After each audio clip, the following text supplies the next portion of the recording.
트럼프 미국 대통령이 중국을 뺀 모든 나라의 관세 부과를 90일간 중단하는 방안을 고려한다는 소식에 뉴욕 증시는 오전 한때 15분간 크게 요동쳤습니다. 네, 결국 백악관은 사실이 아니라며 진화에 나섰고 트럼프가 중국의 추가 보복 관세 방침을 천명하며 3대 지수는 동반 하락했습니다.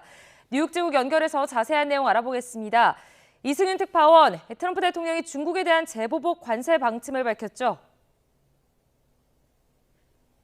네, 그렇습니다. 트럼프 미국 대통령은 맞불 관세를 발표한 중국에 34%의 관세를 철회하지 않으면 오는 9일부터 50%의 추가 관세를 부과하겠다고 경고했습니다.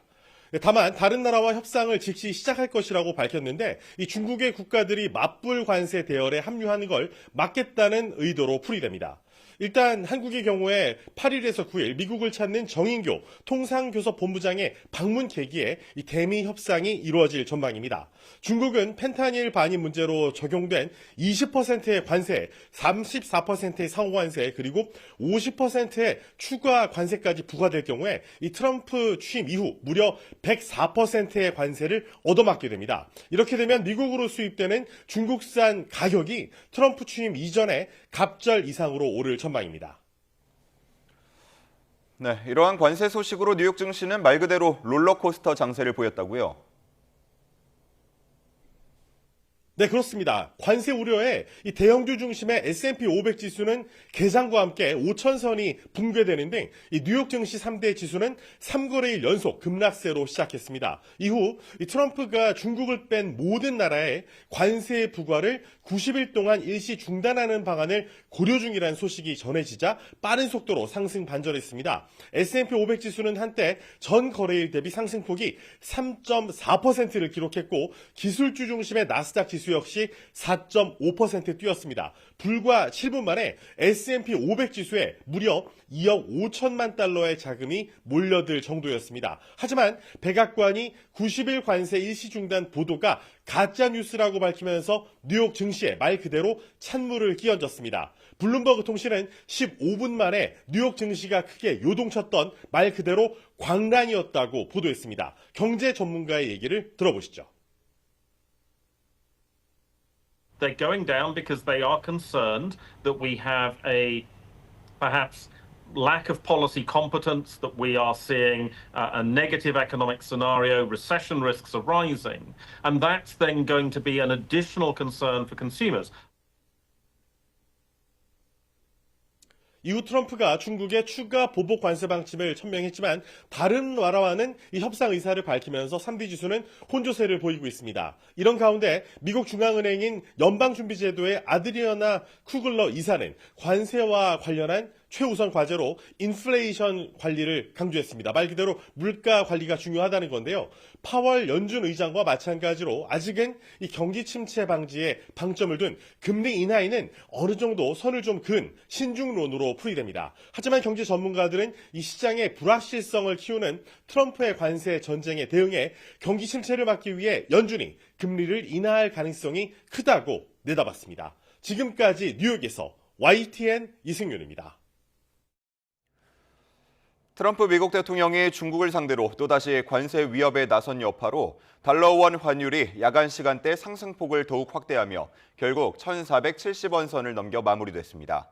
우리 시간으로 새벽 2시 달러 원 환율은 전장 서울 환시 종가 대비 37.9원 급등한 1,472원에 거래를 마쳤습니다.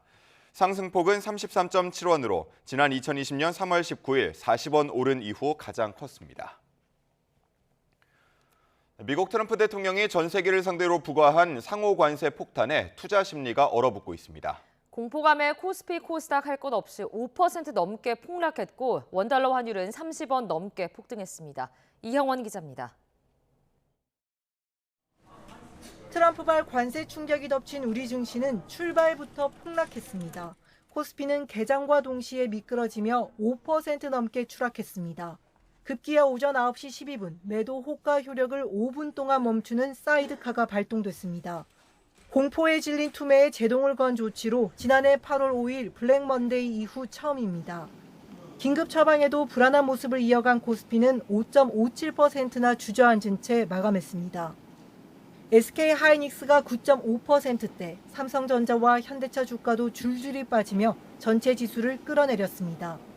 코스닥도 5% 넘게 폭락했고 원달러 환율은 오후 3시 반 기준 무려 33.7원이나 오르며 코로나19 이후 5년여 만에 최대 상승폭을 기록했습니다. 무역 전쟁이라고 부르는 이 부분의 불확실성이 굉장히 커지다 보면은 결국은 주식시장에 기업들의 이익에 좀 마이너스의 영향을 미칠 가능성이 크기 때문에 더 큰 문제는 미국 트럼프 대통령이 관세 부과를 고수하고 있고 중국도 맞불 방침을 밝히면서 출구가 보이지 않는다는 점입니다. 덩달아 경기 침체 우려도 커졌지만 연방준비제도가 금리 인하의 선을 그어 시장 불안감은 극에 달하고 있습니다. 이에 정부는 관세 여파를 점검하며 대응책 마련에 나섰습니다. 미국의 상호관세 부과로 인해 직접 영향을 받는 수출 기업은 물론 협력업체들의 경영이 어려워질 우려가 있습니다. 필요한 자금 공급과 지원이 적시에 이루어질 수 있도록 전문가들은 관세 불안이 계속된다면 시장 변동성은 더 커질 수밖에 없다며 투자에 신중해야 한다고 조언했습니다. YTN 이영훈입니다. 도널드 트럼프 미 대통령과 이시바 시게루 일본 총리가 25분 동안 통화하면서 관세 문제를 논의했습니다. 트럼프 대통령은 SNS에 올린 글에서 이시바 총리와 통화했다고 밝히면서 세계 각국이 미국과 소통하고 있고 강경하지만 공정한 기준이 설정되고 있다고 밝혔습니다. 트럼프 대통령은 일본은 미국의 자동차를 사지 않지만 미국은 일본 자동차 수백만 대를 산다면서 일본이 무역에서 미국을 매우 나쁘게 대했다고 주장했습니다. 이시바 총리는 트럼프 대통령과 통화 직후 취재진과 만나 미일 장관 협의를 통해 기존 방침대로 일본을 관세 대상에서 제외해달라고 미국 측에 요청할 예정이라고 설명했습니다. 미국 초대은행 JP 모건 체이스의 제이미 다이먼 CEO가 트럼프 대통령의 관세 정책으로 세계 경제가 침체에 빠질 수 있다고 직설적으로 경고했습니다. CNN에 따르면 다이먼 CEO는 주주들에게 보내는 연례 서한에서 관세로 물가가 오르고 세계 경제가 침체에 빠지는 건 물론 미국의 위상도 타격을 받을 것이라고 지적했습니다. 다이먼 CEO는 국제사회에서 미국의 위상은 경제, 군사, 도덕적 힘에 기반하고 있다고 전제한 뒤 트럼프 대통령의 미국 우선주의 정책과 관세는 미국의 지위를 약화할 것이라고 짚었습니다. 윤석열 전 대통령 탄핵으로 인한 차기 대통령 선거는 오는 6월 3일 치러질 것으로 보입니다. 정부는 차기 대선 날짜를 이같이 잠정 결정하고 오늘 열리는 국무회의에서 확정할 예정입니다. 홍선기 기자입니다. 윤석열 전 대통령 탄핵으로 앞당겨 열리게 된 차기 대선은 오는 6월 3일 치러질 예정입니다. 정부 관계자는 YTN과의 통화에서 대통령 선거일을 6월 3일로 잠정 결정했다며 국무회의에서 최종 확정할 것이라고 밝혔습니다. 대통령 선거일을 국무회의로 정할 의무는 없지만 중요한 안건인데다 공휴일 지정 절차도 필요해 국무회의를 거치기로 했다는 설명입니다. 6월 3일은 대통령 탄핵 확정 후 60일 이내에 선거를 치른다고 규정한 헌법과 공직선거법에 따른 가장 늦은 날짜입니다. 이는 유권자는 물론 피선거권자인 후보들에게도 참정권을 충분히 보장하려는 취지로 해석됩니다. 박근혜 전 대통령 탄핵 당시에도 60일을 꽉 채운 날 대통령 선거를 치렀습니다. 정부도 마찬가지로 선거 준비에 필요한 시간을 최대한 확보해야 하기 때문입니다. 한덕수 대통령 권한대행은 이미 윤 전 대통령 탄핵과 동시에 차기 대선 준비에 만전을 기할 것을 주문했습니다. 새로운 대통령을 선출하기 위한 선거가 공명, 정대하게 치러질 수 있도록 해야 합니다. 관계부처는 정치적 중립을 지킴과 동시에 선관위와 적극 협력하고 아낌없이 지원해 주시기 바랍니다. 감사원은 곧바로 대선 기간 공무원들의 정치적 중립 의무 위반을 막기 위한 특별 점검에 착수했습니다. 대통령 선거일이 6월 3일로 확정되면 후보 등록은 다음 달 11일 시작되고 선거에 나설 공직자는 선거 30일 전인 다음 달 4일까지 사퇴해야 합니다. YTN 홍성기입니다. 주말 사이 잠시 숨을 고른 정치권은 본격적으로 대선 준비에 돌입하는 분위기입니다. 60일도 채 남지 않은 초단기 대선 레이스. 먼저 주요 일정을 박정현 기자가 정리했습니다. 차기 대통령 선거가 오는 6월 3일로 잠정 결정됨에 따라 58일간의 대선 레이스도 막이 올랐습니다. 중앙선관위는 이미 윤 전 대통령 파면이 결정된 지난 4일부터 대선 예비 후보자 등록을 받기 시작했습니다. 이제 각 당은 적어도 후보 등록 마감 시한인 다음 달 11일까지는 경선을 통해 대선 후보를 결정하게 되는데 이따 출마 의사가 있는 지방자치단체장 등 공무원은 선거법상 대선일 30일 전, 그러니까 다음 달 4일까지는 사직해야 합니다. 이후 각 후보들은 선거 전날인 2일까지 22일 동안 본격적인 선거운동에 돌입하게 됩니다. 사전투표는 다음 달 29일부터 이틀간 진행될 예정입니다. 각종 여론조사에서 지지 후보를 정하지 않았다고 응답한 비율이 30% 안팎을 유지하고 있는 만큼 이번 선거는 중도층 표심을 두고 양당의 치열한 경쟁이 예상됩니다. 윤 전 대통령의 사저정치, 국민의힘과 개혁신당 이준석 의원 간 이른바 보수 후보 단일화 등 변수도 남아있지만 궁극적으로는 차기 유력 주자인 민주당 이재명 대표를 둘러싼 이재명 대 반이재명 구도로 흐를 거란 분석이 지배적입니다. 속전속결을 중심으로 뒀던 지난 2017년 대선 경선 때와는 달리 흥행을 최우선으로 이 대표를 이길 수 있는 후보를 선출한다는 게 국민의힘 기본 구상인데 민주당 역시 이 대표의 높은 지지율만큼이나 적잖게 나오는 비호감도의 해소가 과제로 꼽힙니다. 이러한 가운데 선관위는 부정선거 의혹 등 선거 불신을 해소하기 위해 이번 대선 투개표 전 과정에 공정선거 참관단을 운영하기로 했습니다. 장미 대선을 향한 시계가 돌아가기 시작하면서 각 당의 본격 경선전을 앞두고 잠룡들의 행보도 분주해지고 있습니다. YTN 박정현입니다. 윤석열 전 대통령 파면 이후 주말 사이 재정비의 시간을 가졌던 국민의힘이 경선 선거관리위원회를 출범시키며 본격 대선 일정에 돌입했습니다. 당 지도부는 이번 대선을 민주당과 이재명 대표를 심판하는 선거로 규정하고 내부 단합도 독려하고 있습니다. 김다윤 기자가 보도합니다. 윤석열 전 대통령 파면 이후 처음 열린 국민의힘 지도부 회의에선 민주당과 이재명 대표를 향한 집중 공세가 이어졌습니다. 헌법재판소가 줄탄핵과 예산 폭거, 방탄 법안 같은 의회 독재에도 무거운 경고를 내렸다는 걸 잊어선 안 된다며 탄핵은 이 대표의 8개 재판에 대한 면죄부가 아니라고 강조했습니다. 민주당은 국정 혼란의 주범이었습니다. 따라서 다가오는 조기 대선은 바로 이재명과 민주당을 심판하는 선거가 되어야 합니다. 이재명 세력의 나라 운명을 맡길 수는 없다며 윤 전 대통령 파면 사흘 만에 선거관리위원회를 띄우고 대선 체제에 돌입했습니다. 선관위원장엔 5선 의원을 지내고 지난해 총선 참패 이후 지도부 공백을 메운 황우여 상임고문을 앉혔는데 통합과 안정을 꾀한 인선이란 평가도 나옵니다. 주 52시간 예외 적용과 약자 복지, 저출생과 고령화 해결, 지방 소멸 극복, 청년 미래 같은 7가지 정책 비전도 일찌감치 내놨습니다. 내부적으로는 당 공식 입장에 철저히 반하거나 대선 후보를 공개적으로 비난하는 해당 행위를 겨냥한 단속에 나섰습니다. 향후 후보 간 경쟁에서 탄핵 책임론이 재차 불거져 집안 싸움으로 보이는 촌극은 없어야 한다는 위기감이 반영된 거로 보입니다. 대선을 치르기 위해서는 우리 당원들 그리고 국회의원들의 하나된 마음이 필요하다. 적어도 앞으로는 말로 분열되거나 이런 것들은 없어야 된다. 다만 당 내에선 여전히 윤 전 대통령과 절연을 주장하는 목소리와 더 이상의 분열과 뺄셈 정치는 없어야 한다는 주장이 맞서고 있습니다. 윤 전 대통령과의 거리두기 여부는 전통적인 지지층이냐 중도층 표심이냐 선택의 문제와도 직결돼 당 입장에선 확실한 노선 공표가 어려운 게 사실입니다. 일단은 대선 체제에 들어선 만큼 당은 앞으로 최소 한 달 동안은 다양한 후보군을 장점으로 흥행 주도권부터 잡아가겠다는 구상입니다. YTN 김다현입니다. 더불어민주당은 윤석열 전 대통령이 지난 3년 동안 대통령 놀이를 하다가 쫓겨났는데도 여전히 끌어안고 있다며 국민의힘에 맹공을 퍼부었습니다. 대선 후보를 내지 말아야 한다고도 요구했는데 조기 대선 체제 시작부터 파면 책임론을 전면에 내세우는 모습입니다. 이준엽 기자가 보도합니다. 민주당 이재명 대표는 국민의힘이 반성 없는 윤석열 전 대통령을 여전히 끌어안고 있다고 나를 세웠습니다.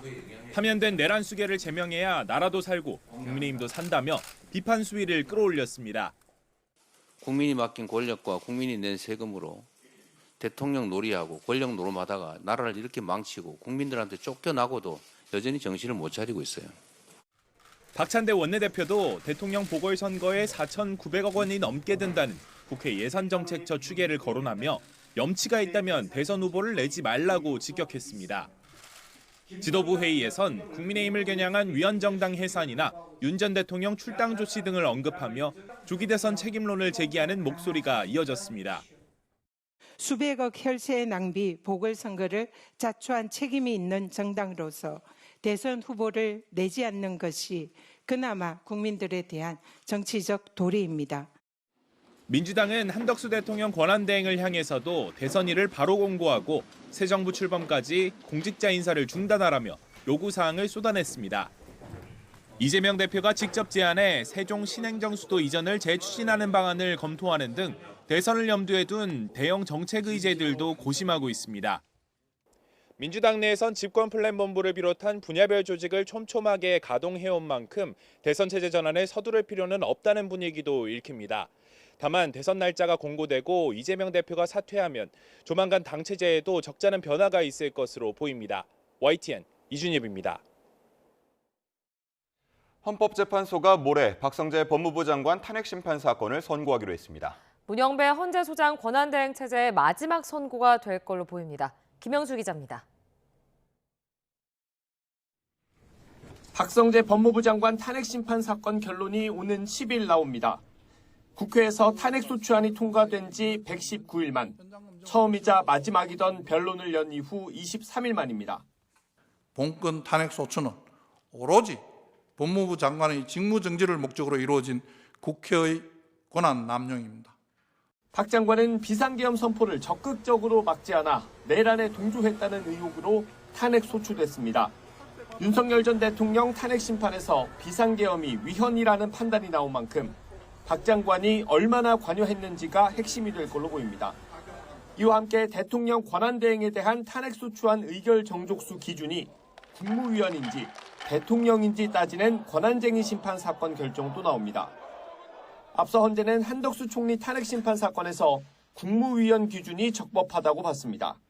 직접 선출된 대통령의 민주적 정당성과 비교하면 상당히 축소된 간접적인 민주적 정당성만을 보유하고 있어 대통령 권한 대행자로서 국무총리는 대통령과는 확연히 구분되는 지위에 있습니다.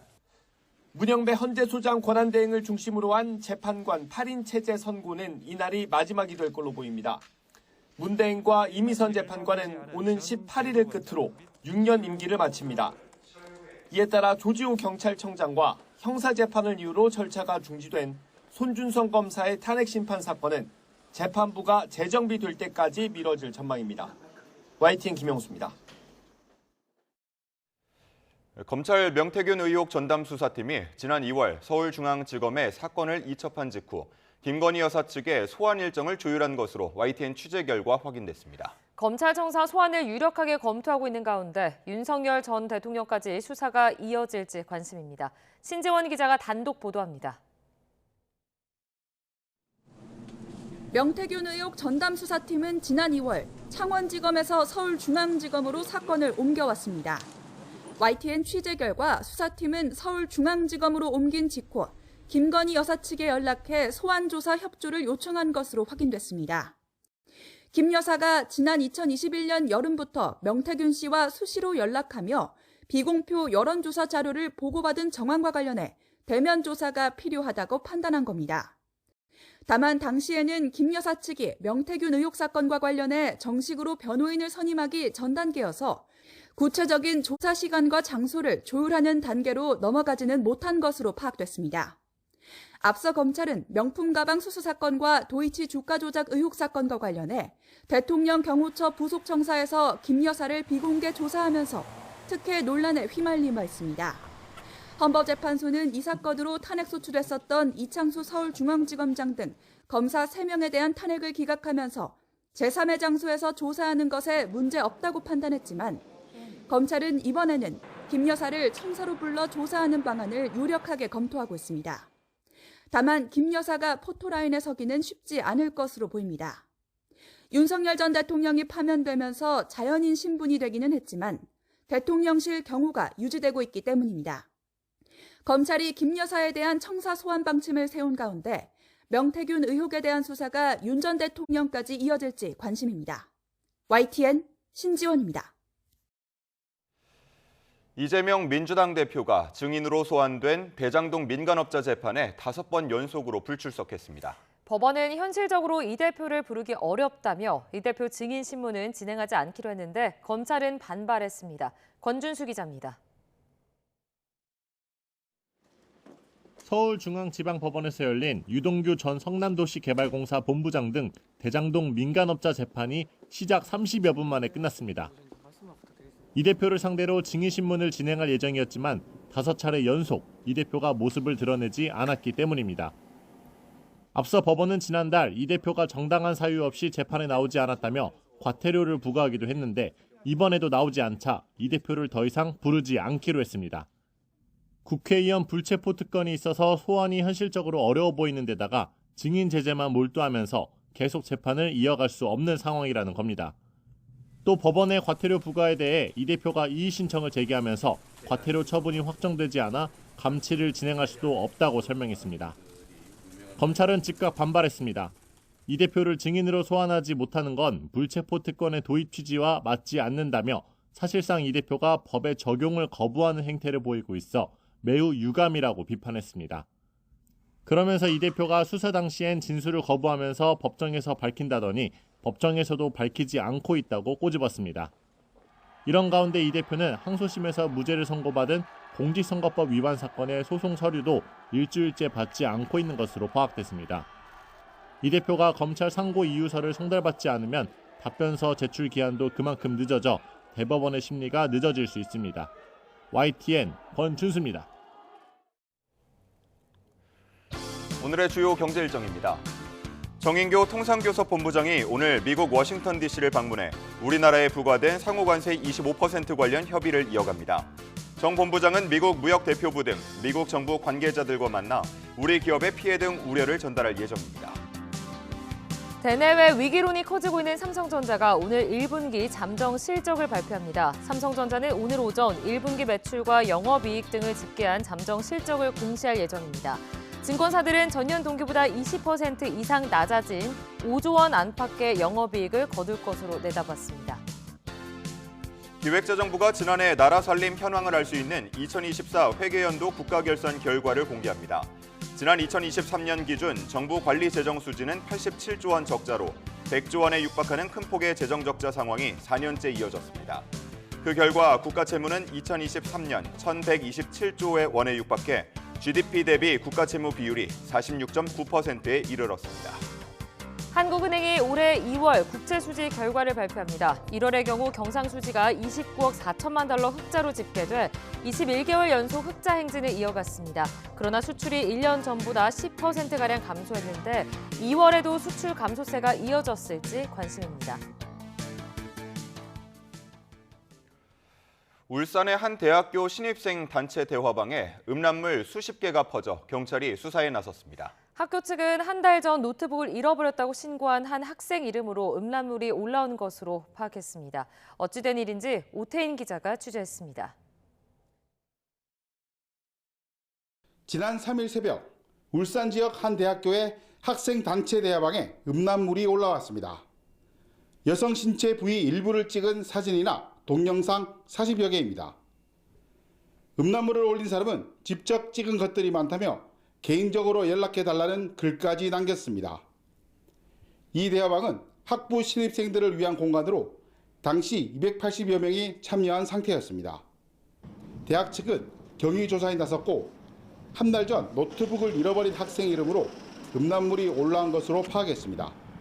노트북을 분실했다고 하고 한 달 전쯤에 그리고 난 뒤 이게 본인이 이제 자는 사이에 이게 갑자기 그 단톡방에 이제 본인 이름으로 올라가신 거라서 학생은 경찰에 그거를 신고를 이야기를 했다고 하네요.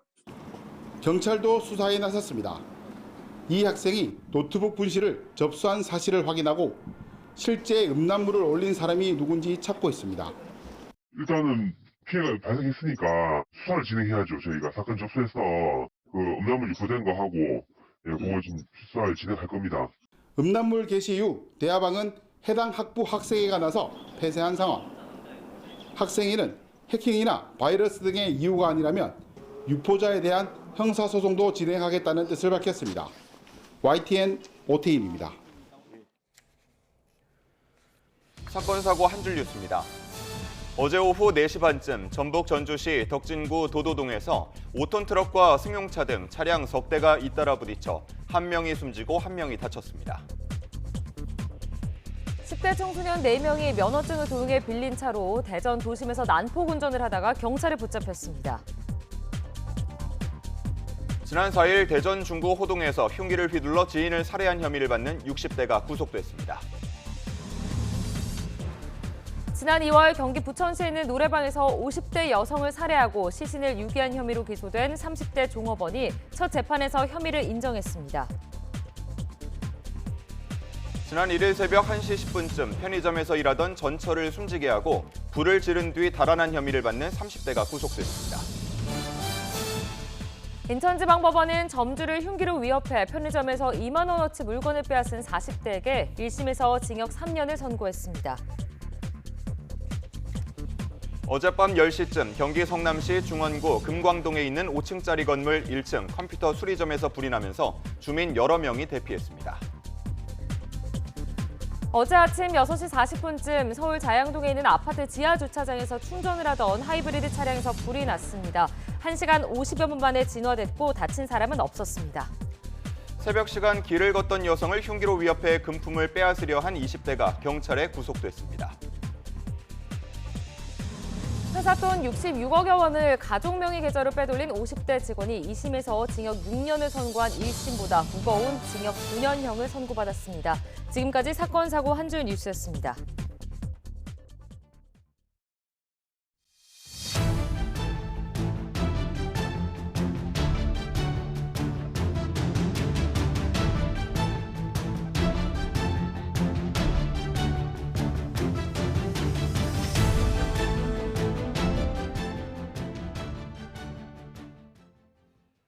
윤석열 전 대통령이 옮겨갈 사저 정비가 늦어지면서 한남동 관저를 떠나는 시점이 지체되고 있습니다. 일러야 이번 주말이 될 걸로 보이는데 윤 전 대통령이 사저에서도 정치적 영향력을 유지하기 위한 행보를 이어갈 수 있다는 관측이 나오고 있습니다. 강민경 기자입니다. 윤석열 전 대통령은 파면 이후 줄곧 한남동 관저에 머무르고 있습니다. 자연인 신분이 된 만큼 곧장 관저에서 나와야 하지만 이사 시점이 계속 늦춰지며 이르면 이번 주말쯤 퇴거가 이루어질 걸로 보입니다. 우선 원래 살았던 서초동 사저의 내부를 재정비하는 작업이 만만치 않다는 게 관계자들의 설명입니다. 또 관저에서 짐 정리와 각종 기밀 문서를 재확인하고 파기해야 하는데 시간이 걸려 퇴거 시점이 다음 주로 늦춰질 가능성까지 나오고 있습니다. 윤 전 대통령 내외가 서초동 사저에서 계속 살지 여부는 아직 정해지지 않았습니다. 주민 불편 등을 고려해 단독주택으로의 이사를 염두에 두고 있긴 하지만 경호동을 다시 지어야 하는 등의 준비가 만만치 않아 고심하고 있는 걸로 알려졌습니다. 파면 뒤에도 지지층 결집 메시지를 낸 윤 전 대통령은 앞으로도 사저 정치를 이어갈 가능성이 적지 않습니다. 정치적 영향력을 행사할 수 있는 대선 전국을 염두에 뒀을 거란 분석이지만 다가오는 수사에 대비하는 차원이란 해석도 있습니다. 검찰의 재구속 시도를 막기 위해 아스팔트 지지층을 모아 일종의 여론전 방어막을 치료할 수 있다는 겁니다. 대통령실은 수석 비서관 회의를 재가동하고 정책을 점검하는 등 한덕수 권한대행을 보조하기 위한 업무 정상화 시동을 걸었습니다. 윤 전 대통령에 대한 기록 이관을 포함해 현 정권에 대한 정리 작업도 병행할 걸로 관측됩니다. YTN 강민경입니다. 윤석열 전 대통령이 파면되면서 대통령 기록물 이관 작업도 시작됐습니다. 그런데 이 과정에서 비상계엄과 내란 관련 문헌들이 비공개 기록물로 보호될 가능성이 제기되면서 법 개정을 촉구하는 목소리도 나오고 있습니다. 양동훈 기자입니다. 행정안전부 대통령 기록관은 윤 전 대통령 관련 대통령 기록물 이관 작업에 착수했습니다. 이 과정에서 어떤 기록이 지정 기록물로 지정될지 관심입니다. 국가안전보장에 중대한 위험을 초래하거나 국민 경제 안정을 저해하는 등의 우려가 있는 기록물은 지정 기록물로 지정해 15년까지 비공개할 수 있는데 특히 사생활 관련 기록의 경우 30년 동안 비공개할 수도 있습니다. 국회 제적의원 3분의 2 이상이 찬성하거나 관할 고등법원장이 영장을 발부하는 경우를 제외하고는 열람이나 사본 제작이 불가능합니다. 지정기록물 지정 권한은 대통령으로 규정돼 있지만 윤 전 대통령이 파면되면서 전례에 따라 한덕수 권한대행이 지정 권한을 갖게 됩니다. 그런데 이 과정에서 12.3 비상계엄 관련 기록물이 대거 비공개로 묶이는 것 아니냐는 우려의 목소리가 나옵니다. 계엄 관련 국무회의록, 계엄 상황일지 같은 내란 혐의를 밝히는 데 중요한 자료들까지 봉인되면 수사에 차질이 생길 수 있기 때문입니다. 과거 박근혜 전 대통령이 파면된 뒤 황교안 대통령 권한대행이 세월호 참사 당시 대통령 7시간 관련 청와대 문서들을 지정기록물로 지정해 논란이 됐습니다. 이런 이유로 비상계엄 관련 문건은 지정기록물 예외로 해야 한다는 주장이 나옵니다. 지정기록으로 보호하는 거는 대통령의 정치적 역할들을 이제 보호해주기 위해서 그러는 건데 파면의 가장 핵심 사유가 이 계엄과 내란인 거거든요. 보호할 그 이유가 사라진 것이죠. 한 권한대행 역시 내란 혐의 수사를 받고 있는 만큼 대통령 기록물 지정 권한을 제한해야 한다는 주장도 있습니다. 대통령 기록관장에게 권한을 부여하고 위원회 같은 것들을 만들어서 심의하도록 하는 절차를 법률에 규정하는 것도 하나의 방법이라고 생각을 합니다. 당장 시스템 개선이 어렵다면 한 권한대행 스스로 지정기록물 지정을 최소화해 비상계엄 사태의 진상을 투명하게 밝히는데 협조해야 한다는 요구도 나옵니다. YTN 양동훈입니다. 액상 대마를 구하려다 적발된 국민의힘 이철규 의원 아들이 대마 양성 반응을 보인 것으로 파악됐습니다. 서울 서초경찰서는 최근 이철규 의원 아들의 모발에서 대마 양성 반응이 나왔다는 감정 결과를 국립과학수사연구원에서 통보받았습니다.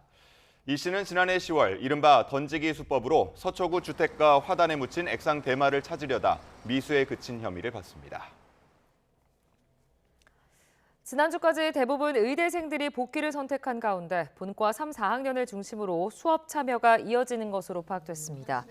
교육부는 병원 실습이 있는 본과 3, 4학년을 중심으로 수업에 돌아오고 있는 건 확실해 보인다며 이들이 움직이면 아래 학년들도 따라올 것으로 본다고 밝혔습니다. 특히 본과 4학년의 경우 의사 국가고시에 응시하기 위해선 52주 실습이 필수이기 때문에 남은 시간이 많지 않다고 설명했습니다. 또 연세대 의대는 유급 예정 통지서를 보내는 등 이번 주 일부 학교가 유급 통지를 계획하고 있다고 설명했습니다.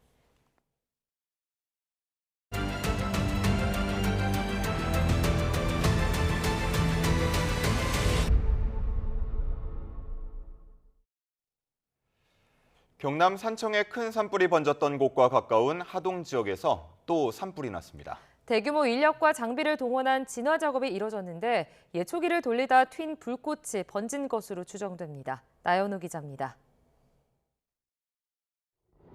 산 위로 구름이 내려앉은 듯 하얀 연기가 거침없이 뿜어져 나옵니다. 가까이 가보니 시뻘건 불길이 숲을 집어삼키고 있습니다. 경남 하동군 옥종면에 있는 야산에서 불이 시작된 건 낮 12시쯤. 최대 초속 8m까지 부는 바람에 산불은 걷잡을 수 없이 확산했습니다. 산에 있으니까 이장님이 마을 방송을 가지고 몇 번 준비하라고 했습니다. 실제로는 대피를 해야 된다라고 해가지고 저희들이 몸만 이렇게 빠져나왔습니다. 결국 오후 3시 30분 50에서 100헥타르 피해가 예상될 때 내려지는 산불 2단계가 발령됐습니다. 진화 헬리콥터를 비롯한 장비 수십 대, 500명 넘는 인력이 투입됐습니다. 산불 영향구역은 계속 넓어졌습니다. 불이 난 곳은 지난달 말에 경남 산청 산불이 번진 지점에서 불과 3km 정도 떨어진 곳입니다. 하동군은 회신마을과 양지마을 등 7개 마을 주민 수백 명을 안전한 곳으로 대피시켰습니다.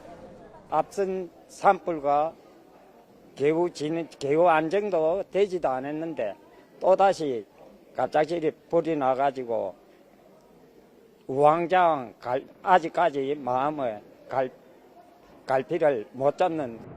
불이 난 곳 인근의 70대 남성이 양손에 2도 화상을 입어 병원으로 옮겨졌습니다. 산림당국은 이 남성이 예초기를 사용하다가 불이 시작된 것으로 추정하고 있습니다. YTN 나연호입니다.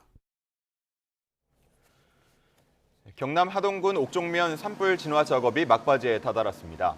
어젯밤 11시 기준으로 하동군 산불 진화율은 99%로 집계됐습니다. 전체 화선 4.65km 가운데 4.6km 진화가 끝났고 나머지 0.05km에서 주불 진화가 이어지고 있습니다. 산림당국은 날이 밝는 대로 헬기 36대를 동원해 오전 중에 주불을 잡는다는 계획입니다. 어제 저녁 7시 반쯤 경기 남양주 와부에 있는 백봉산 자락에서 불이 났습니다. 산림당국은 차량 49대와 인력 155명을 투입해 3시간 40여 분 만에 주불 진화에 성공했습니다. 남양주시는 입산 금지 조치를 하고 안전사고에 주의하라는 재난 문자를 발송했습니다. 어제 낮 1시 10분쯤 경기 용인시 처인구에 있는 사찰 금당선원에서 불이 나면서 2시간 반 만에 꺼졌습니다. 이 불로 대웅전과 산신각 등 법당 2곳이 모두 불에 탔고 주변 야산으로 불이 번지면서 임야 2헥타르가 소실됐습니다. 사찰 관계자 4명이 대피했고 현재까지 다친 사람은 없는 것으로 파악됐습니다. 사찰 안팎에 국가유산 등 등록된 문화재도 없었던 것으로 파악됐습니다. 지난달 영남 지역 초대형 산불의 원인은 강한 바람과 울창한 소나무 숲 등 다양한 요인이 꼽히지만 가장 큰 문제는 지구온난화로 인한 기후변화에 있습니다. 초대형 산불의 경고 3번째 보도, 지난해 기온과 강수량을 통해 근본 원인을 들여다봤습니다. 고한석 기자입니다. 기상위성이 촬영한 영상입니다. 지난달 22일 13시 10분, 경북 의성과 경남 산청에서 연기가 피어올라 강한 서풍을 타고 동해로 뻗어갑니다. 26일, 경북 동쪽 지역이 순식간에 연기에 휩싸입니다. 시속 8.2km에 이르렀던 강풍, 타기 쉬운 소나무 숲 등이 전례 없던 확산 속도의 원인으로 거론됩니다. 소나무는 6.25 전쟁으로 폐허가 된 우리 국토를 푸르게 만드는 데 결정적인 역할을 했습니다. 개체수가 갑자기 늘어난 것도 아니어서 최근 산불이 대형화하는 원인으로 꼽기에는 무리가 있습니다. 소나무가는 죄가 없다. 왜 죄가 없냐면 소나무 같은 경우는 굉장히 그 척박한 토양에 잘 자라는 나무입니다. 그래서 소나무가 먼저 들어오고 난 다음에 여러 가지 잘 자라서 낙엽도 떨어뜨리고 막 그러면 이제 토양이 비옥해지지 않습니까? 산불의 근본 원인은 소나무가 아니라 지구온난화, 한반도에 찾아온 급격한 기후변화입니다. 온난화가 진행이 된다는 얘기는 단순히 이제 지구의 온도가 증가한다라는 의미를 넘어서서 폭염이나 집중호우나 혹은 폭설이라든지 태풍이나 가뭄이나 산불 등 다양한 그러한 어떤 극한 현상들의 빈도와 강도가 더 커질 수 있다. 실제로 지난해에는 기상 관측 이래 가장 더워서 우리나라 평균 기온이 평년보다 2도 높았습니다. 기온이 1.5도 상승하면 산불 위험은 8.6%, 2도 오르면 13.5% 높아집니다. 강수량도 핵심 요인입니다. 봄 강수량이 100mm 미만, 건조한 상태에서는 산불 위험도가 2배 이상 증가한다는 연구 결과도 있습니다. 특히 지난해 지역별로 극심한 편차를 보이면서 12월에서 2월까지 영남권 강수량은 13.8mm에 불과했습니다. 이렇게 이례적인 고온 건조한 날씨로 초대형 산불이 발생하는 건 전 지구적인 현상입니다. 금년도 1월 달에 발생한 미국 LA 산불, 또한 2월 달에 발생한 일본 이와타현 산불 등이 좀 잘 말해주고 있는 것 같습니다. 이 지역의 공통점은 산불 발생 시기가 아님에도 불구하고 산불이 발생했다는 점입니다.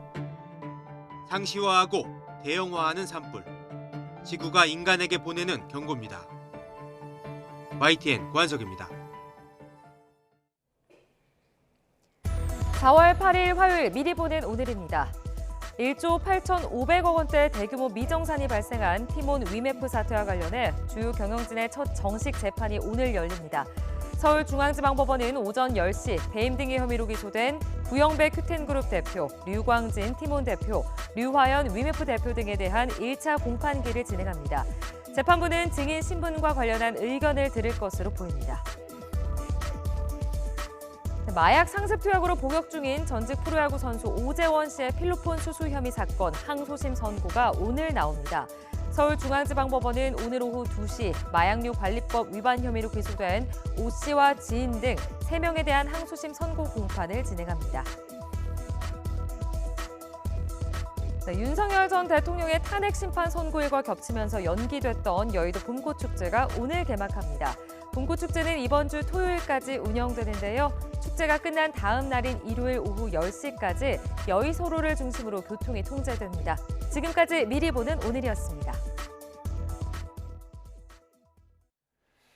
네, 미성년자 대상 성범죄 기준을 높여달라는 국회 국민청원이 5만 명 넘게 동의를 받았습니다. 청원인은 미성년자와 성관계를 할 경우 처벌받는 법안의 미성년자 상한 나이를 현행 16세에서 19세로 높여야 한다고 주장했습니다. 이 청원은 고 김세론 유족과 공방 중인 배우 김수현의 사생활 논란이 불거진 뒤 올라왔고 청원 시작 열흘도 안 돼 동의 인원 5만 명을 넘겼습니다. 고 김세론 유족은 배우 김수현이 고인과 미성년자 시절부터 교제했다고 주장했지만 김수현 측은 이를 전면 부인하며 관련 증거 등을 통해 법적으로 시시비를 가리자고 요청한 바 있습니다. 국민청원은 공개 이후 30일 안에 5만 명이 동의하면 정식 접수되고 국회 소관위원회가 본회의에 부의할지 심사하게 됩니다.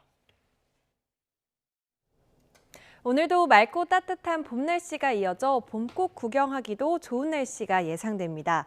다만 영남을 중심으로는 대기가 무척 건조하고요. 오늘 오후까지 전국적으로 바람도 몹시 강하겠습니다. 화재 사고는 계속 조심하셔야겠습니다. 현재 대기질은 양호하지만 차츰 먼지가 짙어지겠습니다. 오전에 수도권 지역은 스모그가 유입되겠고요. 낮에는 황사가 유입돼 서쪽을 중심으로 농도가 높게 오르겠습니다. 먼지는 다행히 오래 머물진 않겠고 밤부터 차츰 해소가 되겠습니다. 오늘은 대체로 맑고 일교차 큰 날씨가 이어집니다. 현재 기온은 서울이 11.1도고요. 대구는 13.9도로 출발하고 있습니다. 한낮이 되면 서울 19도, 대구 23도, 광주는 22도까지 올라서 따뜻하겠습니다. 내일은 다시 하늘이 흐려집니다. 내일과 모레 그리고 주말 사이 전국에 또 한 번 단비가 내리겠고요. 주말에는 기온도 떨어져서 쌀쌀하겠습니다. 날씨였습니다. 이상으로 뉴스타트 1부 마칩니다. 잠시 후 2부가 이어집니다. 함께해 주신 여러분 고맙습니다.